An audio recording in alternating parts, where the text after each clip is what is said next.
AA 컨벤션을 참석했을 때가 아마 1990년인지 1991년인지 그 포천 오비베스타운에서 두 번째 국제 컨벤션이 열렸는데 광주에서 아마 처음 참석했던 걸로 알고 있는데 상당히 충격을 받았습니다. 제가 상담사를 시작해서 한 1년 정도 지난 다음에 참석을 했던 것 같은데 그때는 저는 지역 AA는 참석을 하지 않았었어요. 그때만 해도 공개 모임이 있었는지도 몰랐고 참석을 하면 안 되는 줄 알았습니다. 그런데 국제 컨벤션을 가서 진솔하게 모든 것을 고백하시는 것을 보고 밤에는 마라톤 AA를 하시면서 그런 걸 보고 대단하구나 이렇게 이럴 수가 있단 말인가. 저도 물론 집단 치료했고 다행히 제가 근무하는 곳은 프로그램이 가족 치료도 있고 집단 치료도 있고 개인 상담도 있고 다 있는 곳이었지만 거기에서 고백하는 거하고는 좀 차원이 다른 고백인 것을 느꼈습니다. 실은 어떻게 보면 신재정 원장님께서 이런 힐링 콘서트를 개최하겠다 하시면서 이렇게 저에게 이렇게 부탁을 하시는데 와 25년이 흐르니까 치료자들을 위한 상담자들을 위한 AA가 뭐이구나 이럴 수도 있구나 대단히 좀 또 놀랐습니다. 제가 경험담을 말씀드리려고 생각합니다. 한풀이하는 손님들 우리는 그들의 부모가 되어야만 했다. 글쎄요.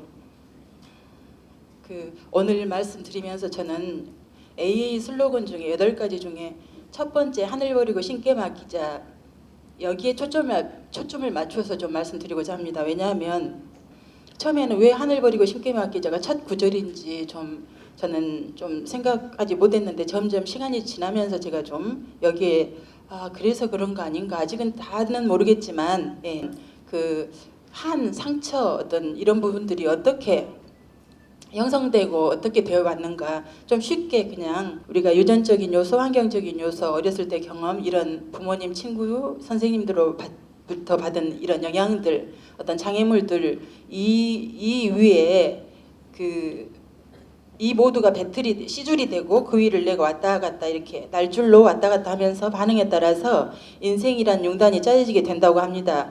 제가 1990년 8월 13일 날 시작을 했습니다. 그때만 해도 가족 집단 치료를 하면 32명까지 그래서 하는데 무슨 개입을 그렇게 깊이 합니까? 리얼 그야말로 리얼 집안에 있는 모든 것이 다 드러나게 심지어는 가장 이야기하기가 힘든 부분들이 성적인 부분들이잖아요. 그런데 그런 부분들까지 다 드러내서 이야기를 하게 되는데 요새 말로 멘붕 상태에 빠졌던 것 같아요. 너무 겁이 났던 것 같아요. 저는 그때는 직면기법을 진짜 많이 사용했거든요. 외국 수사님들 신부님들이 막 하시면 저는 그게 원칙인 줄 알았거든요. 그게 그분들의 토론 문화, 그분들의 표현 문화가 그랬던 것인데 열심히 이야기를 해야 그게 유능한 상담사인 줄 저는 너무 잘못 알았던 거죠. 그래서 그렇게 하면서도 그러는 너는 나중에 너나 잘하세요 말 나왔잖아요. 그러는 너는 도대체 뭐냐. 정말 깊은 늪에 빠진 느낌이었습니다. 늪 정도가 아니라 소용돌이에 휘말린 느낌이었죠. 헤아릴 수 없이 많은 시행착오들을 겪었죠. 정말로 모르겠더라고요. 어떻게 해야 되는지. 그런데 또 양정남 교수님은 선생님은 다 알아. 그 말이 더 무서워요. 뭘 알아요? 모른단 말이에요. 그리고 지금은 여러 가지 자료가 많이 나왔지만 정말 그 중독에 대한 자료가 다양하게 나왔어요. 제가 봐도 어쩜 이렇게 저희 때는 딱 한 장, 저희 아일랜드에서 온 그것이 번역돼서 딱 한 장 이런 식이었거든요. 그 한 장만 아무리 드립해도 알 수 있나요? 그 한 장과 현장은 너무 다른데 그래도 했죠. 제가 하는 모습이 지금 생각하니까 아버지, 어머니 모습을 그대로 제가 재현하고 있었던 거죠. 어떻게 보면. 그리고 치료자병, 이렇게 공동 의존증, 구원자병, 치료자병 뭐 말할 수 있겠죠. 저도 그런 병이 아주 단단히 걸린 것 같았어요. 혼란에 빠졌습니다. 그분들의 한을 제가 들어드려야 되는데 이건 거꾸로 됐던 것 같아요. 제가 그분들한테 한풀이를 했던 것 같아요. 결국은 제가 1990년에 알코올센터 처음 시작하고 1992년에 드디어 암에 걸렸습니다. 안 걸릴 수가 없겠죠. 이렇게 그리고 이제 여기에서만 지금 2년 동안 힘든 게 아니었고 그 전에 제 삶도 만만치 않게 힘들었죠. 사실은 뭔가 말할 수 없는 여러 가지들이, 특히 왜 엄마 아빠는 목사님 사모님이면서 그렇게 싸우는지, 왜 엄마는 집을 나간다고 가출한다고 그 편지를 써놨는지 제가 초등학교 4학년 때 봐버리는 거죠. 알코올 중독 가족의 다이나 역동과 저희 집안의 역동과 너무 비슷했어요. 왜 하필이면 나에게. 그리고 이제 그 목사님 딸이기 때문에 목사님 집안의 영광을 가리운다, 이런 어떤 것이 저한테는 좀 자리 잡았어요. 그래서 굉장히 죄책감도 있고 그 수치심도 있고, 그리고 이제 항암제를 맞고 이렇게 하는데 너무 힘들더라고요. 그러니까 제가 원래 의존적인 것이 사람은 아니었지만 좀 도와줬으면, 먹여 살려줬으면 한마디로. 그런데 저희 아버지는 저를 먹여 살려줄 것 같지 않았어요. 어떻게 해야 될까? 그렇지만 그 참 죽음의 명분은 생겼다. 두 분을 화해시키기 위한 그런 명분은 생겼다. 그런 생각이 들기도 했었고요. 그런데 이제 오랜 기간 동안 투병 생활을 하면서 저도 이제 아버지랑 화해를 7년 정도 만에 했네요. 왜 했냐면 두 번째 이제 전이가 됐는데, 전이가 되면 좀 준비를 해야 될 것 같아요. 제가 그러면 뭐가 남았는가 보니까 아버지하고 문제가, 손님들한테는 서로 화해하십시오, 또 가족 치료를 통해서 다 이렇게 그런 모습들을 보면서, 회복되는 모습을 보면서 저는 늘 좀 양심에 갇히게 되더라고요. 그래서 어느 날, 그때도 시골에 계실 때였는데 새벽 기도를 끝나시고, 시골 새벽 기도는 지금은 모르겠습니다만 그때만 해도 4시 반이었습니다. 새벽 4시 반. 일찍 일하러 나가셔야 되기 때문에 4시 반에 예배를 드리고 이제 일을 하셔야 되기 때문에. 그런데 동생들은 늘 태워다 주셔요, 광주까지. 이렇게. 그런데 저는 혼자는 아버지랑 어색해서 못하고 와요. 그런데 하루는 아버지가 태워주신다고 하시더라고요. 데려다 주마 그러시길래 그냥 예 그랬죠. 예 하고 오는데 저도 어떻게 보면 한편으로는 아버지랑 조금 이야기를 하고 싶었어요. 아버지한테 말씀을 이렇게 열었습니다. 아버지, 제가 알코올센터에서 일하게 하신 이유를 한 가지는 알 것 같아요. 이제 한 가지는 알 것 같아요. 이렇게. 뭐냐? 운전하시면 뭐냐? 그러시더라고요. 그래서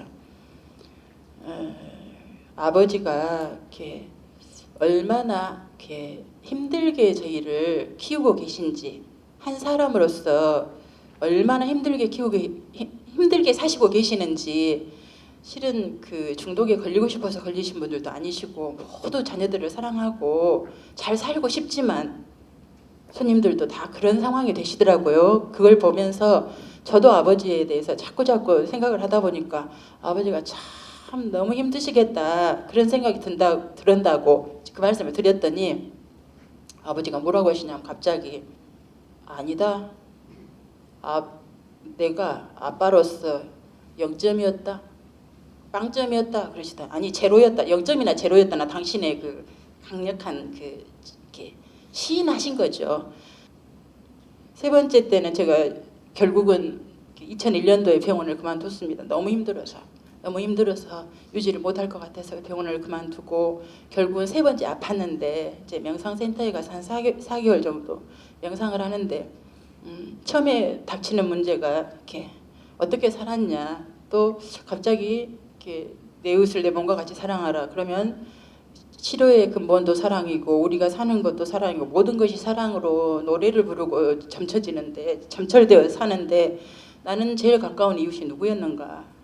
부모, 형제, 동료, 손님들이었더란 말입니다. 그리고 내 자신 사랑했는가? 사랑하자 그렇게 노래를 부르면서도 사랑했는가? 나도 마찬가지고 손님들도 마찬가지고 그 채워지지 않는, 누구든지 채워지지 않는 사랑이라는 전제가 있는 것 같아요. 그리고 사랑하는 방법이 너무 서투른 것 같아요. 정말로 사랑이라는 것이 뭘까? 이렇게 직면에 대해서 저는 처음에 한 5년 정도, 그리고 지금도 물론 직면에 대해서 그렇지만 이제는 이렇게 관심, 기다림, 좀 관용, 좀 신뢰 믿고 기다려주는 거. 아이 키울 때도 비슷하다 그러잖아요. 아이들한테 믿어줘라 믿어줘라. 그게 사랑인데 그 사랑을 나는 뭐 어떻게 했을까.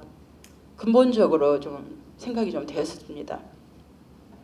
이렇게 참 어리석게 살아왔구나. 중독에 걸린지도 모르고 이렇게 했는데, 그리고 정말 나도 모르게 내 자신만 독선적으로 이기주의적으로 살았다. 남은 삶은 가족들에게 보상하며 살아가겠다.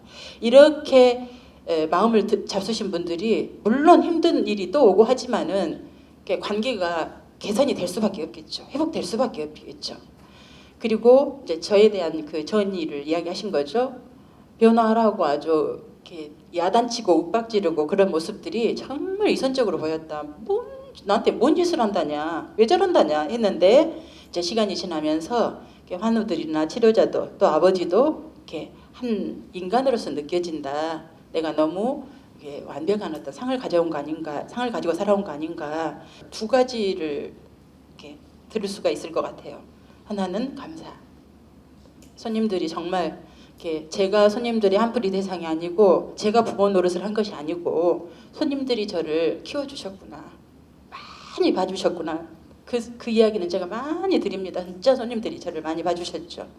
제가 2008년도에 법정 스님이 아마 죽음을 준비하셨는지 아름다운 마무리 책에 이런 장면들을 이렇게 써놓으셨더라고요. 삶에 감사하게 여기는 거다. 그리고 내가 걸어온 길 말고는 나에게 다른 길이 없었음을 깨닫고 그 길이 나를 성장시켜 주었음을 믿는 것이다. 또 자신에게 일어난 모든 일, 과정을, 의미를 이해하고 나에게 성장의 기회를 준 삶에 대해 감사하는 것이 아름다운 마무리다. 제가 마지막 그 죽음을 이렇게 준비하면서 이 노래가 생각이 났었거든요. 눈을 감고 들으셔도 좋겠고, 제가 정말 못 부른 노래지만 잠깐 불러드릴게요. 수고하고 무거운 짐진 자들아, 다 내게로 오라, 다 내게로 오라. 내가 너희를 쉬게 하리라.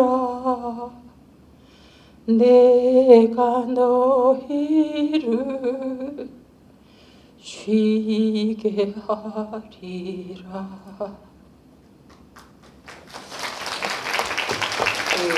마지막으로는 그 평온함을 청하는 기도의 그 전문을 선생님들이 좀 많이 보시면서 전문을 통해서 또 굉장한 은혜와 위로를 받으실 수 있거든요. 네. 부족한 말씀 들어주셔서 감사합니다.